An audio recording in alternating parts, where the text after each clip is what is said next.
Halo sobat pencinta Donghua, kali ini kita akan melanjutkan cerita Battle Through the Heavens Benua Kaisar. Cerita dan video ini diambil dari channel Nobarta. Tanpa banyak basa-basi, mari kita simak alur ceritanya. Melanjutkan dari cerita sebelumnya, kekuatan jiwa yang agung terus menekan Suetu. Seperti yang diperkirakan Xiaoyan bahwa Suetu lemah dalam serangan jiwa. Pada saat ini Xiaoyan melihat leluhur tua dari Kuildan. Leluhur tua Kuildan sama sekali tidak bergerak, dia hanya melayang dengan tenang di udara. Saya tidak tahu mengapa leluhur tua Kuildan tidak menyerang. Leluhur tua Kuildan hanya mengendalikan mayat-mayat ini. Mungkinkah dia tidak memiliki kekuatan dan satu-satunya peran yang dia miliki hanya mengendalikan mayat-mayat ini? Gumam Xiaoyan. Saat Xiaoyan menoleh ke sisi lain, dia terkejut melihat kelima timnya dalam keadaan terluka. Sedangkan ketua Kuildan tampak masih baik-baik saja dan bahkan menyiapkan serangan mematikan. Xiaoyan melihat ini ada sedikit kemarahan di hatinya. Jika dia bergerak maka Suetu terlepas dari kekuatan jiwa. Jelas jika Suetu terlepas dia akan menyerang Xiaoyan secara langsung. Menghadapi situasi seperti ini, Xiaoyan harus membuat pilihan yang baik. Ketua Kuildan perlahan-lahan berjalan ke arah kelima orang. Dia berkata dengan dingin, "Selama saya membunuh kalian semua, maka dapat dipastikan Suetu akan terbebas dari jeratan Xiaoyan. Jika itu terjadi, saya dan Suetu akan bekerja sama untuk membunuhnya. Sekarang Anda tahu jarak antara 8 bintang dan 7 bintang. Jika Anda berani bertarung melawan ke-8 bintang, maka harga yang harus dibayar adalah kematian," ucap ketua Kuildan. Pada saat yang sama, kekuatan penguasa Sunlan melonjak dengan gila-gilaan. Penguasa Sunlan mengeluarkan 6 bola api dan menyapu ke arah kelompok Xiaoyan. Ketua Kuildan tahu bahwa kelompok ini merupakan kartu truf Xiaoyan. Jika dia membunuh kelompok ini, maka seperti memotong tangan Xiaoyan. Xiaozan dan yang lainnya tidak mempunyai kekuatan untuk menghindari serangan ini. Mereka hanya melihat serangan yang kuat datang dengan cepat.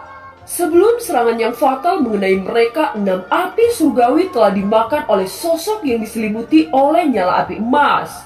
Pada saat yang sama, suara akrab akhirnya terdengar. "Maafkan saya karena terlambat," ucap Xiaoyan. Mendengar suara ini membuat kelima orang mendidih. Ketika mereka membuka mata mereka melihat punggung sosok kurus yang diselimuti oleh nyala api emas. Api surgawi milik ketua Kuildan merupakan peringkat 5 dari keseluruhan api surgawi. Dapat dikatakan bahwa itu merupakan peringkat yang tinggi saat ini. Namun api surgawi Xiaoyan merupakan gabungan dari 7 jenis api surgawi. Jelas api surgawi Xiaoyan memiliki tingkatan yang berbeda. Hanya saja ketua Kuildan tidak tahu tentang fakta ini. Melihat bola api yang dimakan dengan mudah oleh Xiaoyan, ketua Kuildan melebarkan matanya. Sebenarnya nyala api macam apa yang dimiliki bajingan ini? Bahkan dia mampu melahap ke-6 bola api saya, ucap ketua Kuildan. Saat melihat nyala api yang dikeluarkan oleh Xiaoyan, ketua Kuildan teringat saat Dandan dibakar hangus oleh nyala api. Itu membuat ketua Kuildan sedikit gila dan berteriak kepada Xiaoyan. "Xiaoyan, Anda benar-benar orang yang telah membakar Dandan hingga mati," teriak ketua Kuildan. "Hal itu juga berlaku untuk Anda," ucap Xiaoyan. Xiaoyan tidak repot-repot menjelaskan jika dia bukan pembunuh Dandan. Lagi pula jika dia menjelaskan, akankah orang bodoh ini percaya?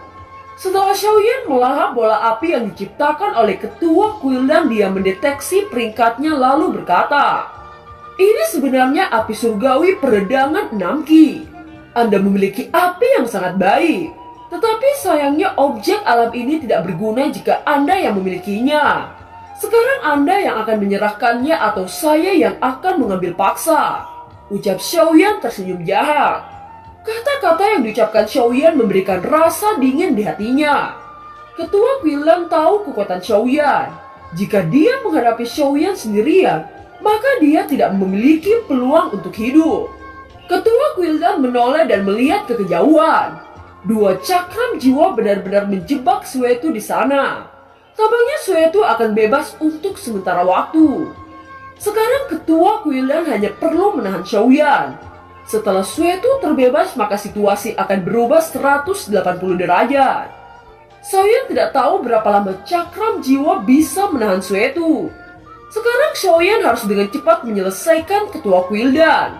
Xiaoyan memberikan pil penyembuhan kepada kelima timnya. Setelah menelan pil penyembuhan, kelima orang berangsur-angsur pulih. Melihat itu, wajah ketua Quildan sangat jelek. Dia hampir saja membunuh kelompok Xiaoyan. Tanpa diduga, Xiaoyan datang dan menyelamatkan mereka. Ketua Quildan tahu bahwa dia bukan lawan Xiaoyan mengingat kekuatan bintang 8 tahap menengah. Hati ketua Quildan seperti kaca yang dilempar batu. Dia membutuhkan banyak tenaga dan waktu untuk menembus Dodi bintang 8. Tetapi Xiaoyan 3 bulan lalu masih berada di bintang 7 puncak. Sekarang dia berada di bintang 8 menengah. Sebenarnya metode apa yang digunakan oleh orang ini dengan meningkatkan kekuatannya begitu cepat?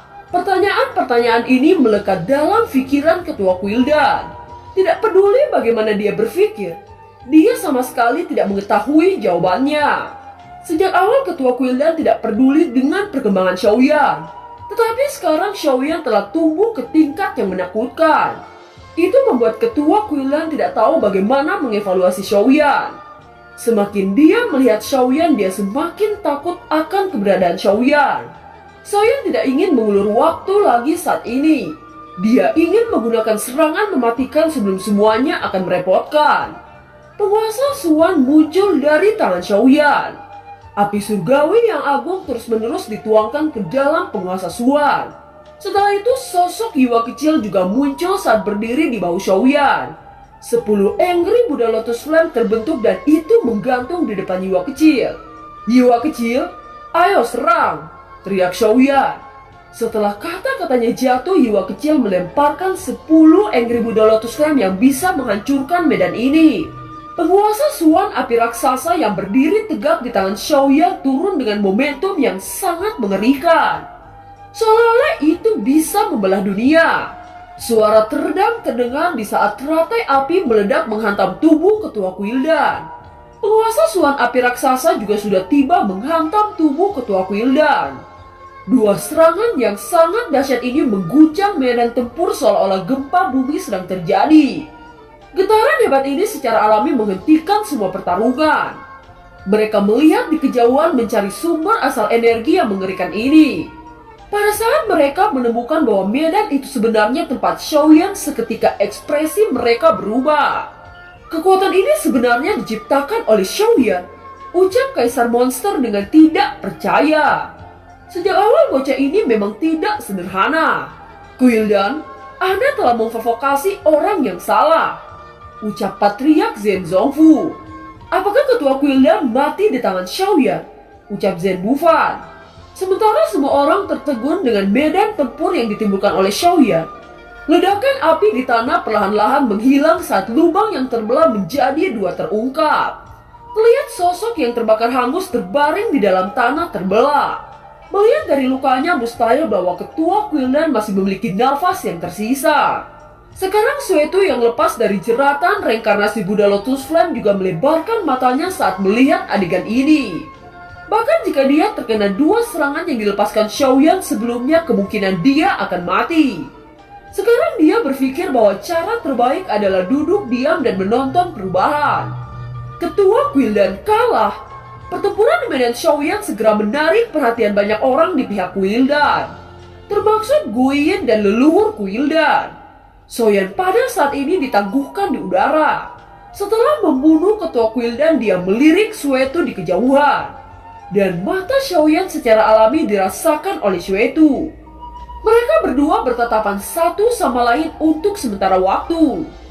Hal yang mengejutkan Xiaoyan bahwa tidak ada niat membunuh yang terkandung di mata Suetu. Setelah itu Xiaoyan menoleh untuk melihat Zhen Zongfu dan Guiyin. Dia menemukan bahwa keduanya hanya berbicara dan tidak bertempur. Dia melihat lagi aliansi bayangan dan menemukan bahwa mereka sedang menyerang Quildan. Bagaimana aliansi bayangan tiba-tiba menyerang Quildan? Ini membuat Xiaoyan terlihat bingung. Dia tidak tahu apa yang terjadi dalam waktu yang singkat ketika dia bertarung dengan ketua Quildan. Apakah aliansi bayangan dibujuk oleh Patriark Zhen Zongfu untuk membantuku Shofu Mansion? Ucap Xiaoyan dengan tidak tahu. Selanjutnya dia menatap leluhur dari Quildan. Leluhur Quildan masih menggantung di udara.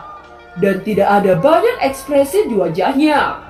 Hal yang mengejutkan bahwa leluhur Quildan tampak tidak merasa kehilangan meski Xiaoyan membunuh ketua Quildan. Leluhur Quildan juga tampaknya merasakan tatapan Xiaoyan. Dia perlahan-lahan berbalik untuk melihat Xiaoyan. Xiaoyan bahkan masih tidak bisa melihat kekuatan yang dimiliki leluhur Quildan. Itu memberi Xiaoyan perasaan aneh, seolah-olah leluhur Quildan bukan orang hidup. Pembangkitan darah keluar, teriak leluhur Quildan. Setelah kata-katanya jatuh, leluhur Quildan melihat lubang besar yang terdapat ketua Quildan terbaring menjadi mayat. Tiba-tiba sebuah tangan yang dipenuhi dengan darah keluar dari lubang besar. Bisa membangkitkan ketua Quildan.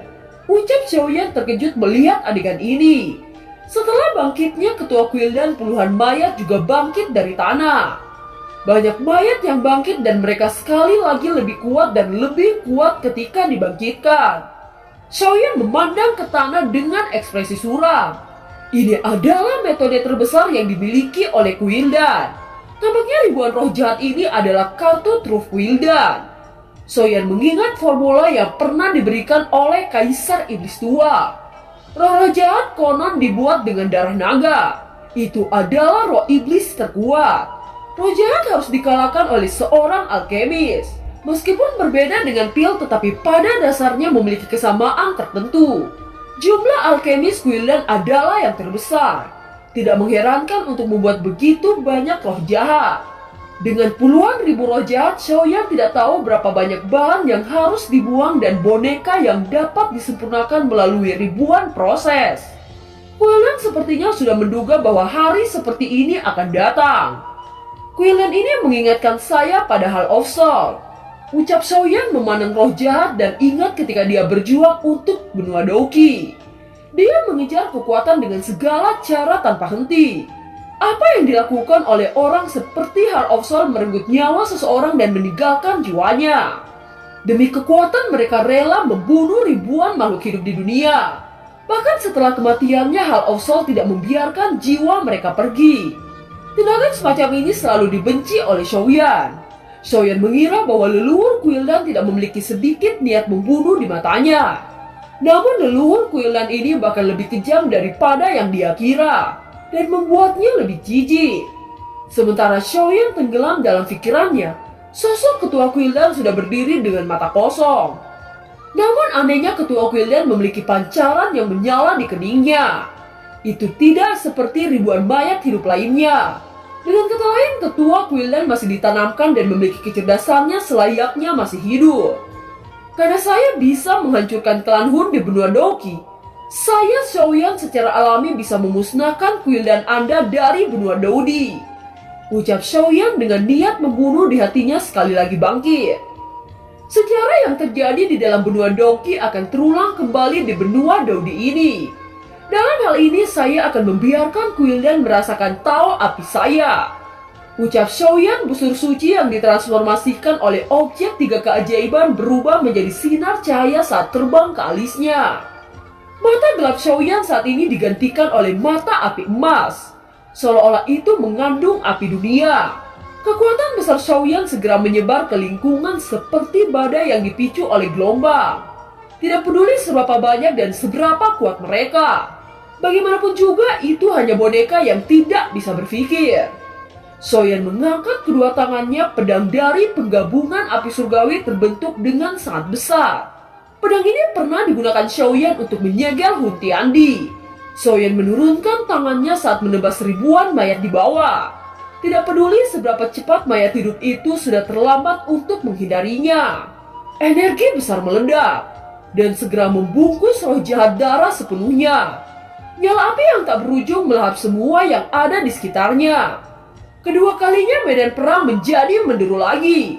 Menghancurkan, menyapu sekeliling menjadi reruntuhan. Awan-awan langit terbakar oleh kekuatan api surgawi dan seluruh langit biru menjadi nyala api langit. Penghancuran ini sangat kuat. Keterampilan bertarung apa yang digunakan Xiaoyan? Saya belum pernah melihatnya melakukan itu sebelumnya.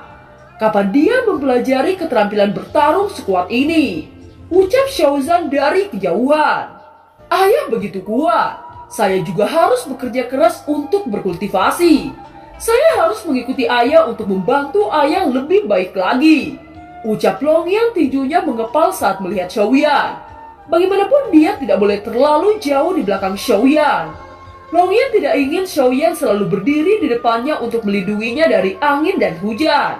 Dan dia juga berharap berbagi satu atau dua untuk Xiaoyan. Kita memiliki tujuan yang sama. Ketika pertempuran ini berakhir, kita harus membiarkan Xiaoyan mengajari kita keterampilan berkelahi baru. Kita juga tidak bisa ketinggalan terlalu jauh. Ucap Molistrom yang melihat pertempuran Xiaoyan. King Moer tampak sedikit malu. Sepertinya pikirannya dipenuhi dengan rasa bangga melihat suaminya. Dan dia tidak bisa menahan tawa ketika dia memikirkannya. Hahaha, setelah pertempuran usai, sudah seharusnya Xiaoyan menepati janjinya untuk menikahiku. Ucap King Moer dengan ekspresi konyol. Dia sudah menunggu terlalu lama.